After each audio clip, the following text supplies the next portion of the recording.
En esta oportunidad les venimos a hablar sobre las proteínas. Junto con mis compañeras María Valentina Cortés, Sara Ginesca Maldonado, Magali Alejandra Vargas y mi persona, Andrea Carolina Balaguera, les explicaremos un poco sobre este tema ampliando información en la degradación de proteínas, aminoácidos, el ciclo de la urea, entre otros. Espero les guste.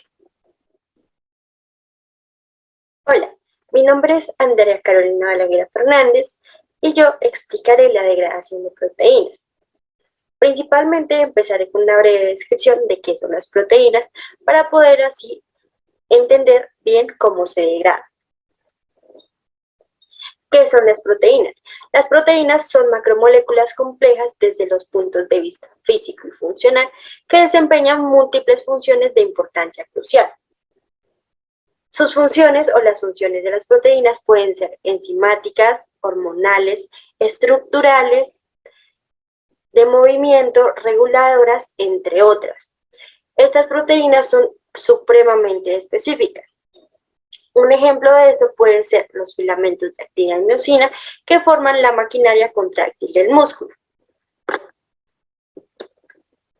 En cuanto a la estructura de las proteínas, están compuestas por una o más cadenas largas de aminoácidos, las cuales se representan en diferentes niveles, nivel primario, secundario, terciario o cuaternario, siendo este llamado también complejo proteico. Esto es importante conocerlo para la digestión de las proteínas, ya que cuando éstas se degradan van a perder estos niveles de organización para quedar en una cadena lineal o tratando de ser lineal un poco más simple. Listo, la degradación de las proteínas se da en dos niveles. El primer nivel es la degradación enzimática de las proteínas y el segundo nivel es el recambio proteico. En el primer nivel, en la degradación enzimática de las proteínas, podemos ver cómo esta, también llamada proteólisis, es el proceso mediante el cual se realiza la descomposición de las proteínas en fragmentos más pequeños llamados aminoácidos. Estas proteínas degradadas pueden ser tanto exógenas, es decir, procedentes de las dietas, lo que consumimos, como la carne, el pescado, el huevo, como endógenas que son sintetizadas en nuestro organismo. Cabe recalcar, que no lo dije anteriormente, que las proteínas son compuestos que están formados completamente por aminoácidos. Y por eso la degradación de estas va a dejar polipéptidos o dipéptidos y aminoácidos libres. Bueno, la digestión enzimática de las proteínas comienza en el estómago gracias a la desnaturalización de las proteínas. Esto se realiza gracias a la acción de la gastrina, que es activada por el ácido clorhídrico, que lo secretan las células parietales, como lo vemos en la imagen. Ahí se alcanza a apreciar que se secreta ácido clorhídrico para que se pueda activar la gastrina y así se pueda realizar la desnaturalización. ¿Qué quiere decir esto? Que se realiza una pérdida de la estructura en el órgano a nivel superior de la proteína, quedando así cadenas más o menos lineales, es decir, cadenas más pequeñas. Ya teniendo esto, se empieza como tal la digestión enzimática con la ayuda de la acción de la pepsina, o también llamada pepsina gástrica. Esta enzima es el pepsinógeno, es el mismo pepsinógeno que al entrar en contacto con el pH ácido se convierte en pepsina. Como lo podemos ver también aquí en la misma imagen, este pepsinógeno lo secretan las células principales del estómago. Y esto, lo que hace esta enzima como tal, su función principal es hidrolizar, lo que quiere decir romper, principalmente las proteínas de las dietas, para que pasen al intestino delgado, obteniendo polipéptidos de cadena corta.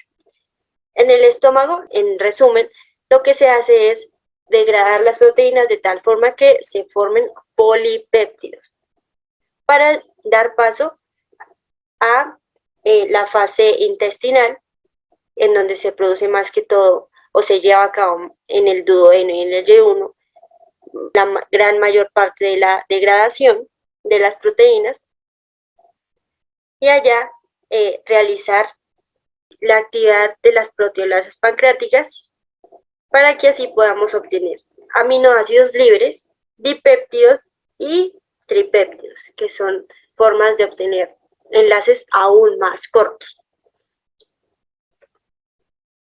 Como lo decía anteriormente, en el intestino, más que todo en el duodeno y el yeyuno, donde se da la mayor parte de la digestión de las proteínas, las endopepsinas, que son la tripsina, elastasa y quimiotripsina, son las encargadas de dividir los enlaces peptídicos internos en las cadenas polipeptídicas, mientras que las exopeptidasas, que son la carboxipeptidasa y la aminopeptidasa, son las encargadas de separar aminoácidos del extremo carboxilo terminal de las cadenas polipéptidas. Para que así se pueda, como lo decía anteriormente, se pueda obtener aminoácidos libres, dipéptidos y tripéptidos, con el fin de que estos lleguen, como se puede observar aquí en la imagen, y traspasar por los vellos intestinales para que así puedan ser obtenidos o absorbidos por la mucosa intestinal. Para entender un poco mejor lo que se dijo anteriormente, observamos este gráfico en donde se encuentra el proceso de la degradación de las proteínas. Como lo decía, primero empieza en el estómago la gastrina, que se activa gracias al ácido clorhídrico, logrando la desnaturalización de las proteínas. Cuando las proteínas están desnaturalizadas, empieza la enzima pepsina a realizar sus mecanismos o sus procesos para así obtener péptidos de tamaño variable y algunos aminoácidos libres. En esos péptidos de tamaño variable pueden ser polipéptidos, que son los más grandes. Después de eso pasa al intestino, esos polipéptidos exactamente en el yeyuno y en el duodeno, donde se da la mayor parte de la digestión, y son convertidos a aminoácidos libres para que ellos puedan pasar a sangre, puedan ser absorbidos, como le dije anteriormente, en el lumen intestinal y puedan pasar a sangre. Ahí pueden ser llevados a dos partes, al hígado para hacer almacenamiento o para realizar la síntesis de proteínas que se puede observar en el recambio proteico, que lo veremos a continuación. En el segundo nivel vamos a hablar sobre el recambio proteico. A comparación de la digestión enzimática, el recambio proteico se basa a nivel intracelular. Este es la degradación o reciclaje intracelular de las proteínas, como lo son los mecanismos de la proteólisis lisosómica y la proteólisis citoplasmática. En este recambio proteico tendremos diferentes funciones muy importantes, como lo son la reutilización de aminoácidos, que es reciclarlos, reparar algunas proteínas defectuosas de las cuales se encarga este proceso, y también mantener el balance nitrogenado. Esto se hace con el fin de que los procesos de renovación de las proteínas sean efectuosos, ya que como estas se van gastando, y depende del tipo de proteína, se gastan unas más que otras, no se perderá el balance y tendremos un equilibrio, se mantendrá un equilibrio, como se puede observar en la imagen. En esta imagen vemos la vida media de algunas proteínas, ya que no son infinitas, como lo podemos observar en la ubiquitina. La ubiquitina tiene una vida media de 9 a 40 horas y a medida que se va gastando se tiene que ir renovando para que no nos quedemos sin esa proteína. Pero, ¿qué se necesita para que pueda ocurrir este proceso? Para que ocurra el recambio proteico, es necesario que la síntesis de proteína que se realiza se mantenga a una velocidad constante, porque así nosotros vamos a reponer las pérdidas producidas o la degradación de proteínas al mismo tiempo. Y también se necesitan tener condiciones óptimas, como el mantenimiento del balance del nitrógeno, del cual se encarga este proceso, la ingesta diaria de proteínas, mínimo 100 gramos, y la degradación o síntesis diaria de 400 gramos. Degradación y síntesis.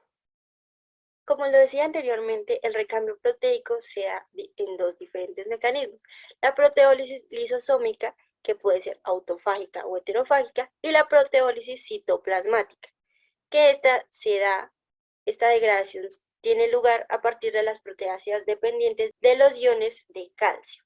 La proteólisis lisosómica se da en los lisosomas y se caracteriza por englobar o degradar las proteínas de manera conjunta. Esta también recicla los aminoácidos, pero de las proteínas que no son anómalas. Un ejemplo de estas son las que se encuentran en la membrana o se han incorporado a la célula por endocitosis.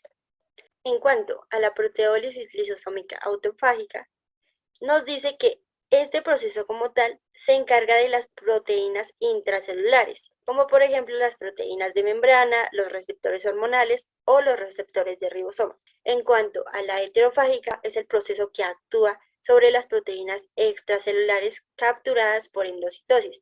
Un ejemplo de esto son las procedentes de las lipoproteínas, sobre todo las de HDL.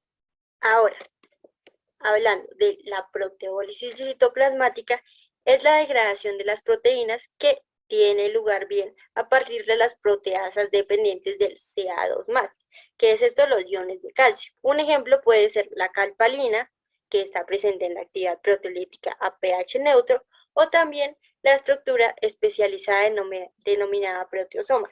El proteosoma es el que se puede observar en la imagen, que parece un barril, tiene un aspecto de barril y se encarga de solo dejar entrar las proteínas que han sido previamente marcadas por una unión pequeña de moléculas de ubiquitina.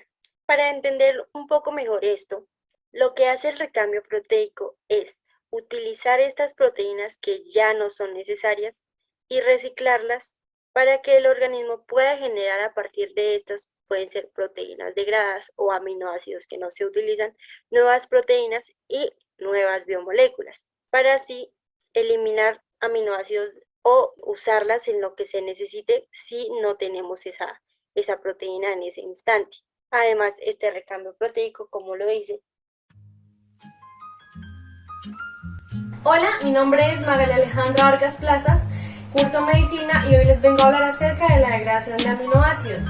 Este proceso tiene una función muy importante ya que se encarga de crear nuevos aminoácidos y de eliminar una sustancia tóxica que es el amoníaco, que es un neurotóxico que pues daña nuestro cerebro. La degradación de aminoácidos comprende tres procesos, que es la transaminación y la desaminación oxidativa, el ciclo de la urea y la degradación del esqueleto carbonado. Les hablaré acerca de lo que es la transaminación y que básicamente es un proceso donde hay un intercambio de un grupo cetona y un grupo amino, y les hablaré de las reacciones que se catabolizan en este proceso y las enzimas que se van a utilizar. Entonces tenemos la alanina, que es un aminoácido con un grupo amino, y tenemos el cetoglutarato, que es un cetoácido con un grupo cetona. ¿Qué va a pasar? La alanina le va a transmitir ese grupo amino al cetoglutarato y el cetoglutarato le va a transmitir ese grupo cetona a la alanina. Mediante la enzima GTP, que es la transaminasa glutámico-pirúvica, se va a permitir esta reacción. También con la coenzima, que es la piridoxalfosfato, se va a hacer esta reacción. Entonces, ¿qué va a pasar? La alanina se va a convertir en piruvato. Ahí ya le transmite su grupo cetona y por eso se convierte inmediatamente en piruvato. Y el cetoglutarato se va a convertir en glutamato porque le transmitió su grupo amino. Bueno, mediante esta otra reacción tenemos como aminoácido al aspartato. El aspartato tiene, como podemos ver, su grupo amino. Y tenemos al cetoglutarato, que tiene su grupo cetona. Entonces el aspartato le va a transmitir su grupo amino al cetoglutarato y el cetoglutarato le va a transmitir su grupo cetona al aspartato. Todo esto va a ser mediante la enzima GOT, que es la enzima transaminasa glutámico-oxalacética. Entonces, ¿qué va a pasar? Ese aspartato se va a convertir en oxalacetato por su grupo cetona, ¿cierto? Y el cetoglutarato se va a convertir en glutamato por su grupo amino. La desaminación oxidativa se realiza en la mitocondria por medio de las permeasas, que son unas proteínas que se encargan de hacer transporte, mientras en la transaminación se realizaba en el citosol. Entonces, ¿qué pasa aquí? El glutamato es un aminoácido con un grupo amino. Se va a necesitar aquí de una molécula de agua para realizar esa reacción. Y tenemos como enzima la glutamato deshidrogenasa y como coenzima la piridoxalfosfato. ese glutamato se va a convertir en cetoglutarato por su grupo cetona, ¿cierto? Aquí también vamos a ver lo que es la creación del amonio, de ese amonio que va a ser eliminado porque cuando consumimos los aminoácidos, este tiene que ser obligatoriamente eliminado para no tener problemas en el cuerpo. Este va a pasar directamente al ciclo de la urea. Y básicamente este es el proceso de desaminación oxidativa.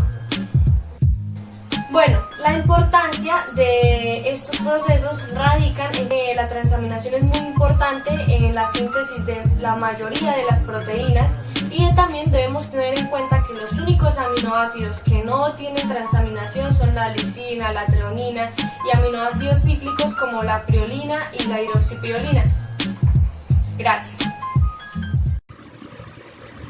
Muy buenos días, mi nombre es María Valentina Cortés Carrillo y yo les voy a hablar sobre el ciclo de la urea. Bueno, para comenzar a hablar sobre el ciclo de la urea, tenemos que tener claro qué es la urea, qué es esta sustancia. Bueno, la urea va a ser el principal residuo del catabolismo del nitrógeno en los seres humanos. ¿Qué significa esto? Bueno, resulta que el nitrógeno va a pasar por varios procesos, entre ellos la desaminación. Recordemos que nosotros el nitrógeno lo vamos a encontrar ¿en dónde? En los aminoácidos. Bueno, cuando pasa por este proceso de desaminación, generalmente como tal, se va a convertir en amoníaco. Este nitrógeno se va a convertir en amoníaco. ¿Y qué pasa con este amoníaco? Este amoníaco es tóxico para los seres humanos, es muy perjudicial. Si los niveles de amoníaco en el torrente sanguíneo son muy altos, bueno, por ejemplo, acá tenemos los valores normales. En niños, un valor normal es de 11 a 38 miligramos sobre decilitro, y en adultos es de 13 a 40 miligramos sobre decilitro. Si estos signos, estos valores de amoníaco son muy altos en el torrente sanguíneo, puede dar consecuencias muy graves como lo son la insuficiencia renal, la insuficiencia cardíaca, la hepática y también en alteraciones neurológicas. Y también, si se llega a empeorar más, puede dar a cabo el síndrome urélico. ¿Y qué es este síndrome urélico? Esto ya es cuando los niveles de urea alcancen niveles muy altos. Esto podemos ver, por ejemplo, en el corazón. En esta insuficiencia cardíaca podemos ver incluso el derrame al pericardio. ¿Y qué es este derrame al pericardio? Bueno, resulta que el corazón tiene una bolsita que lo envuelve, que ese será el pericardio. ¿Y qué pasa con este derrame al pericardio? Esa bolsita se va a llenar de agua.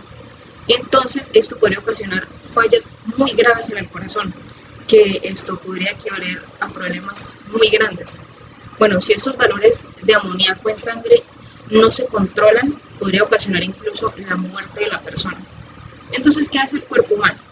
El organismo lo que va a hacer es eliminar ese amoníaco tóxico y lo va a convertir en urea que no es tóxica, que queda, la verdad, con mucha facilidad para que el cuerpo la pueda eliminar. Entonces, tenemos acá también en estas consecuencias que está comentando, están ciertos signos. Los signos de que tenemos amoníaco, de que tenemos estos niveles de amoníaco muy altos en sangre.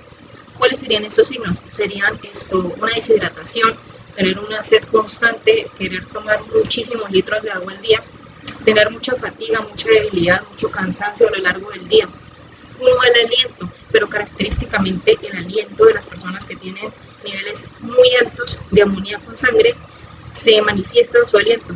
O sea, el aliento de esas personas tiene un toque amoníaco y tiene ese olor característico. Y también diarrea o vómito, o también perderle como el gusto y darle ya como mucho asco el comer, mucho asco como los alimentos, por decirlo así. Bueno, entonces vamos a ver ya como tal lo que es el ciclo de la urea. Entonces, el ciclo de la urea, vamos a tener en cuenta como tal el concepto. El ciclo de la urea va a ser cuando el amoníaco tóxico lo voy a transformar en una urea que no es tóxica para poder eliminarla mediante la orina. Entonces, esta urea va a ser transmitida a los riñones y los riñones se van a encargar de eliminarla por medio de la orina. Entonces, ¿dónde se va a llevar este ciclo de la urea? Se va a llevar esto en el hígado. Se va a llevar en el hígado, más específicamente en los hepatocitos. Entonces, también las reacciones de este ciclo, dos de ellas van a estar característicamente en la matriz mitocondrial y el resto de ellas se van a desarrollar en el citoplasma. Entonces, vamos a ver cada una de estas reacciones individualmente. Entonces, el paso 1 en este ciclo de la urea va a ser la síntesis de carbamoil fosfato. Entonces, para sintetizar este carbamoil fosfato necesitamos de la unión de dióxido de carbono y amoníaco. Ese amoníaco tóxico, bueno, va a estar acá en el inicio. Entonces acá podemos ver este dióxido de carbono y este amoníaco acá resaltados en azul. ¿Qué pasa acá? De que yo no puedo nada más unirlos y que me dé el carbamoil fosfato.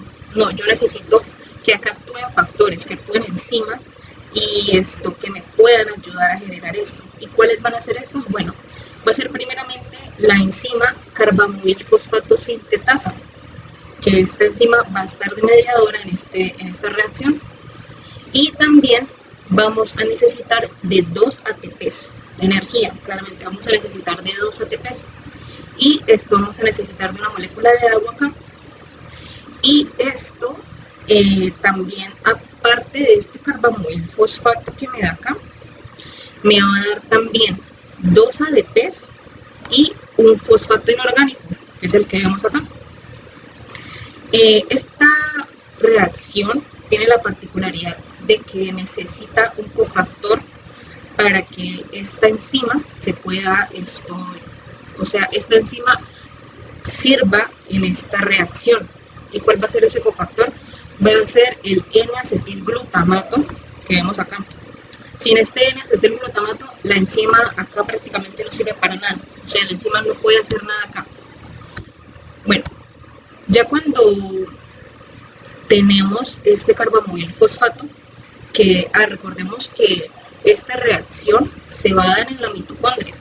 Acá tenemos, ya más explicado, por ejemplo, este círculo de acá, esta figura, hace referencia a que se da en la mitocondria. Y ya este círculo como tal que vemos acá ya sería en el citoplasma. Entonces, acá vemos el carbamoil fosfato, todavía está en la mitocondria. Y ahora el segundo paso de este ciclo de la urea va a ser la síntesis de citrulina. Entonces, la citrulina necesita del carbamoil fosfato y también necesita de la ornitina. Acá podemos ver de que la ornitina va como en un ciclo, pero esto ya lo vamos a ver ya más adelante. Como tal, necesitamos del carbamoil fosfato y de la ornitina para que se pueda dar esta síntesis de citrulina. Esta reacción va a estar mediada por la enzima ornitina carbamoil transferasa. Y esta sería la última reacción que se daría como tal a nivel mitocondrial. Y acá también vamos a ver de que se libera el fosfato que está unido al carbamoil fosfato. Este fosfato de acá, se libera a la vez también con la citrulina. Bueno, ya cuando tenemos esta citrulina, vamos al tercer paso, que ya sería el citoplasma. Entonces, acá se va a dar la síntesis de arginosuccinato. Entonces, para que se dé este arginosuccinato, vamos a necesitar de la citrulina y vamos a necesitar de aspartato. Este aspartato se va a unir a este ciclo. Entonces, esta reacción va a estar mediada por la arginosuccinato sintetasa, por esta enzima. También acá vamos a necesitar de un ATP. Entonces, ya habíamos necesitado 2 ATPs al inicio. Entonces ya llevaríamos en el ciclo 3 ATPs. Entonces esta reacción también me va a dar un AMP y un pirofosfato, que es el que vemos por acá. Bueno, ya cuando tenemos el arginosuccinato como tal, que lo tenemos acá, este arginosuccinato esto ya en el paso número 4 va a ser la ruptura de ese arginosuccinato. Entonces, ¿qué pasa cuando se rompe ese arginosuccinato? Me va a dar fumarato y arginina. Entonces, este fumarato tiene la particularidad de que va a ser como ese puente o ese enlace que va a tener el ciclo de la urea con el ciclo de Krebs. Por eso esos son estos intermediarios metabólicos.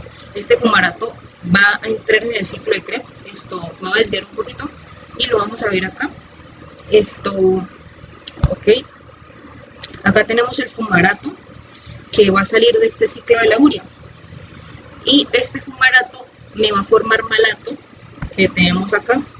Y al final este malato me va a formar oxalacetato. Entonces acá tenemos de que este fumarato va a servir de ese intermediario metabólico. Bueno, entonces la arginina que tenemos acá, bueno, esta reacción como tal va a estar mediada por la arginosuccinato liasa. Y ya en el último paso de este ciclo de la urea, tenemos la hidrólisis de la arginina. ¿Qué va a pasar acá? Bueno, acá necesitamos una molécula de agua y la arginina me va a dar urea, que va a ser ya el producto final de nuestro ciclo. Y también recordemos que al inicio, en la mitocondria, nosotros necesitamos ornitina para poder dar esta citrulina. Entonces, acá esta arginasa me va a volver a dar esa ornitina y esa ornitina va a volver a entrar al ciclo. Entonces, por eso se llama ciclo de la urea, porque este mismo ciclo vuelve a generar su mismo compuesto para poder volverlo a hacer y volverlo a hacer y volverlo a hacer. Entonces, esto ya como tal, finalmente acá acaba el ciclo. Y bueno, acá vamos a ver ya como los productos finales del ciclo, que bueno, empezamos necesitando primero un dióxido de carbono, que recordemos que fue la parte inicial, sustrato inicial. Necesitamos de 3 ATPs, recordamos que habíamos dicho de que necesitamos 2 ATPs acá al inicio para sintetizar carbomoil fosfato y un ATP para dar el arginosuccinato. Entonces, también vamos a necesitar del aspartato, que recordamos que ese aspartato se unió al ciclo, y también de una molécula de agua. Y ya esto me va a dar urea, que va a ser el producto final, me va a dar los 2 ADPs, me va a dar 2 fosfatos, me va a dar 2 AMPs y un pirofosfato. Y también finalmente el fumarato, que recordemos que va a ser ese intermediario metabólico que va a entrar al ciclo de Krebs. Estas enzimas que participaron en este ciclo, hay unas enfermedades que están relacionadas con estas enzimas. Encontramos primeramente en la ornitina transcarbamilasa, que su deficiencia puede ocasionar retraso mental y muerte. Y también en las mamitas y en las madres esto puede ocasionar hiperamonemia. ¿Y qué es esta hiperamonemia? Significa niveles altos de amoníaco en la sangre. También tenemos la arginosuccinato sintetasa, que esta me va a ocasionar citrullinemia, o sea que va a haber niveles altos de citrulina en sangre. También tenemos a la enzima arginasa. Esta enzima arginasa, la deficiencia de esta enzima me va a dar una enfermedad muy poco común en el sistema nervioso central, y esta se puede tratar con aminoácidos esenciales que no tengan como tal la arginina. En penúltima instancia tenemos a la carbamoil fosfato sintetasa. Esta enzima va a producir hiperamonemia tipo 1 en los niños y también va a ocasionar el retraso mental. Recordemos que la hiperamonemia eran estos niveles altos de amoníaco en sangre. Y finalmente la ornitina permeasa. Esta ornitina permeasa va a generar hiperornitemia y hiperamonemia. Entonces, la hiperornitemia como tal va a ser de que ese transportador de ornitina y citrulina va a estar defectuoso. Y la hiperamonemia, pues ya como conocemos qué es. Entonces, vamos a concluir como tal de que estas enfermedades se pueden dar más que todo por esos niveles altos de amoníaco, de que estas enzimas no sean capaces de hacer bien su función como tal en este ciclo. Y esto sería finalmente el ciclo de la urea. Muchas gracias. Bueno, muy buenos días. Mi nombre es Araquina Maldonado Monsalve y para finalizar esta exposición tenemos el tema de función precursora de los aminoácidos. Bueno, ¿qué son los aminoácidos? Los aminoácidos son unas moléculas que se combinan para formar proteínas. No todos los organismos son capaces de sintetizar todos los aminoácidos. Los seres humanos, por ejemplo, estos son capaces de sintetizar de 11 a 16 de los 20 aminoácidos que existen, formando parte de sus proteínas o como intermediarios en otros procesos metabólicos. Los otros 9 se denominan aminoácidos esenciales y deben incorporarse a cada dieta. Las características comunes de todos los aminoácidos son que tienen la existencia de un átomo de carbono llamado carbono alfa, al que se le unen los siguientes grupos funcionales. Como podemos observar en la imagen, un grupo carboxilo que está compuesto por un carbono, 2 oxígenos y un hidrógeno, un grupo amino que está compuesto por un nitrógeno y 2 hidrógenos y un átomo de hidrógeno. La cuarta valencia del carbono está unida a un radical o cadena lateral que sirve para diferenciar cada aminoácido de los 20 que se constituyen, y es dependiendo de la sustancia que actúe en esta cadena lateral, los aminoácidos se comportan de diferentes maneras. En las funciones de aminoácidos encontramos que desempeñan pues muchas funciones importantes en los seres vivos, ya que participan mayormente en biosíntesis de compuestos, en la biosíntesis de compuestos nitrogenados, y son las unidades estructurales de las proteínas. Como se puede observar en la diapositiva, una de las funciones es los bloques de construcción de las proteínas. También actúan como combustibles y precursores metabólicos, intervienen en el equilibrio de ácido-base. Los polímeros cortos de aminoácidos actúan en un sistema neuroendocrino y también en los factores de liberación de las hormonas y los neuromoduladores. También están encargados de transmitir la contracción muscular o mantener el equilibrio de ácidos y bases en el organismo. También podemos decir que son pues las unidades estructurales de las proteínas, ayudan también a descomponer algunos alimentos, contribuyen con el crecimiento y la reparación de los tejidos corporales. Bueno, entre la clasificación de los aminoácidos, estos se pueden clasificar según pues las propiedades de su cadena lateral, según el método de obtención y según la posición del grupo amino. Entonces tenemos los neutros polares, los polares o los hidrófilos. Entre estos se encuentran la serina, la treosina, la treonina, la glutamina, la asparagina, la tirosina, la cisteína y la glicina. En los neuros no polares, apolares o hidrófobos, entre estos se encuentran la alanina, la valina, se encuentra la leucina, la isoleucina, la metionina, la briolina y la fenilalanina. Y el triptófano. Bueno, también se encuentran los que están con carga negativa o los ácidos, en estos se encuentran el ácido aspartico y el ácido glutámico. Con carga positiva o los básicos se encuentra la lisina, la arginina, la histidina y los aromáticos. Entre los aromáticos se encuentran la fenilalanina, fenilalanina, la tirosina y el triptófano. Según la capacidad de síntesis por el organismo, entre estos tenemos los 9 esenciales, que son la fenilalanina, que es importante en los procesos de aprendizaje, la metionina, que esta interviene en el buen rendimiento muscular, está la histidina, que es importante en el crecimiento y la relajación de los tejidos, el triptófano, que es un componente importante en el colágeno. Está la leucina, que interviene como con la formación y la reparación del tejido muscular.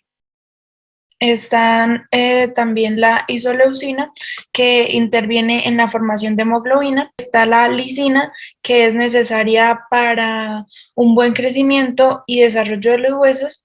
Está la valina, que forma parte integral del tejido muscular. Entre los no esenciales encontramos la alanina, que esta interviene en numerosos procesos bioquímicos del organismo. Se encuentra el ácido aspartico, que ayuda a reducir el nivel de amoníaco en la sangre después del ejercicio. Se encuentra la glicina, que es necesaria para el correcto funcionamiento de los neurotransmisores. Se encuentra la serina, que es fundamental para la formación de algunos neurotransmisores. Se encuentra la asparagina, que esta interviene en los procesos metabólicos del sistema nervioso central. Tenemos el ácido glutámico, que tiene gran importancia en el funcionamiento del sistema nervioso central. Está la arginina, que estimula la liberación de las hormonas del crecimiento. Se encuentra la cistina, que es importante en la formación para el cabello y la piel. La tirosina, que interviene en distintos procesos de regulación del apetito, del sueño, y da foco en la reducción y manejo del estrés. Se encuentra también la cisteína, que esta contribuye a mantener la salud de los cabellos, ya que este contiene, por su alto contenido de azufre, entonces este la ayuda a mantener. Se encuentra la prolina, que es la fundamental para la importancia de un saludable estado como de los tejidos, del colágeno, de la piel y de los tendones. Bueno, en las reacciones de los aminoácidos encontramos las reacciones debidas al grupo carboxilo, que entre estas tenemos la descarboxilación, que es donde el aminoácido sufre pues la descarboxilación alfa para formar la correspondiente amina. De esta forma, algunas importantes son producidas a partir de algunos aminoácidos, por ejemplo, la histamina, la tiamina, se encuentra la tilamina, la triptamina, la cadavérica, entre otras que se pueden encontrar. También tenemos la formación de amidas, que es donde el grupo COH de los aminoácidos puede combinarse con el amoníaco para formar la correspondiente amina. Por ejemplo, la asparagina, la glutamina, entre otros que se pueden encontrar. Entonces tenemos también las reacciones debidas al grupo amino. Entre estas se encuentran la transaminación, que es donde el grupo amino alfa, un aminoácido, puede ser transferido a un alfa cetoácido, que para formar los correspondientes nuevos aminoácidos, y el alfa cetoácido para formar los diferentes aminoácidos y los diferentes alfa-cetoácidos. También esta se puede decir que es una reacción importante en el organismo para la interconversión de aminoácidos y para la síntesis de aminoácidos no esenciales. Tenemos la desanimación oxidativa, que es donde el grupo amino alfa es removido del aminoácido para formar el correspondiente cetoácido y el correspondiente amoníaco. Bueno, las propiedades de los aminoácidos. Los aminoácidos pueden presentar distintos estados de ionización dependiendo del pH, como se puede observar en la imagen. Entre estas tenemos que cuando el pH es ácido, en el medio de este abundan los protones y todos los grupos funcionales que están, por decirlo así, saturados de hidrógeno positivo. Y la carga del aminoácido es positiva, sin tener en cuenta el radical. Bueno, en la primera imagen de esta diapositiva podemos observar que a medida que el pH se va a medida que el pH se va neutralizando, la H positiva va disminuyendo y los polos ácidos van perdiendo los primeros protones y conservando el grupo aminoácido. El aminoácido también adquiere el estado de ion dipolar, que es con dos extremos con cargas opuestas. En la segunda imagen de esta diapositiva se puede observar que cuando la H positiva se hace mínima, el medio adquiere como un carácter básico. En este punto, el grupo amino pierde un hidrógeno y el aminoácido adquiere carga negativa. Bueno, entre los precursores de los aminoácidos tenemos que la síntesis de los aminoácidos es el conjunto como de procesos bioquímicos o el conjunto de rutas metabólicas que mediante los cuales pues se producen los distintos tipos de aminoácidos a partir de otros compuestos. Tenemos que un problema fundamental para los sistemas biológicos es la obtención de nitrógeno en una forma fácil de utilizar, ya que este problema se resuelve por la actuación de algunos microorganismos capaces de reducir la molécula que es inerte del nitrógeno gaseoso y producir dos moléculas de amoníaco para producir dos moléculas de amoníaco mediante una de las reacciones bioquímicas más importantes. El amoníaco es la fuente de nitrógeno para la síntesis de todos los aminoácidos principalmente. Las cadenas principales de carbono provienen de la glucosa, la ruta de la pentosa fosfato o del ciclo de Krebs. La síntesis de los aminoácidos está sujeta también a la regulación alostérica. Este es un modo de regulación de las enzimas por el cual la unión de una molécula en una ubicación modifica las condiciones de una unión de otra molécula en otra ubicación de la enzima delante de la primera. Esto ya que todos los aminoácidos, excepto la glicina, son moléculas quirales, entonces las rutas biosintéticas deben generar el isómero correcto con gran facilidad para que este proceso sea más eficaz en cada una de las rutas metabólicas. Muchas gracias.